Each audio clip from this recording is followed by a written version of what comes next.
మా సిద్దిపేట ప్రజలు ఏం చేసిండ్రు? నా మీద ఎందుకు కోపం? నేను బరాబర్ అసెంబ్లీలో గట్టిగా గల్లబట్టి అడుగుతున్నా, ఏమైనా పోయి 4000 పింఛన్ ఆడబోయిందని అడుగుతున్నా. తప్ప ఇది? అప్పుడు ఓట్లప్పుడు ఏం చెప్పిండు? అరే కేసీఆర్ 200 ఉంటే 2000 చేసిండు, నా గుద్దురు నేను 4000 చేస్తాను, నా మీ గుద్దురి. మరి ఏది 4000 అని అడుగుతున్నా. తప్ప ఇప్పుడు ఆ జిల్లా తీసేస్తా అంటూ ఊకోవాలని నేను కొట్టాలన్నా వద్దా? నా మీద కోపం ఎందుకు నీకు? నేనేమడిగినా? మా అవ్వ తాత 4000 ఎప్పుడు ఇస్తావు? మా అక్క చెల్లెల మహాలక్ష్మి 2500 ఎప్పుడు ఇస్తావు? తులం బంగారం ఇంకెన్నడు ఇస్తావు? 6000 స్కూటీ ఎప్పుడు ఇస్తావు? మా పిల్లల స్కాలర్షిప్లు ఎప్పుడు ఇస్తావు?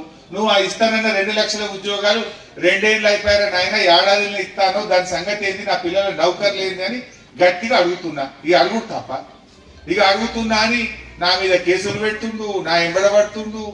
అడు ఎంత పడ్డా ఇంకా గట్టి కొట్టాడు, ఇంకా మండి కొట్టాడు, ఇంకా ఏమన్నా పట్టాయి. ఇట్సే పెట్టే సవాలు లేదు.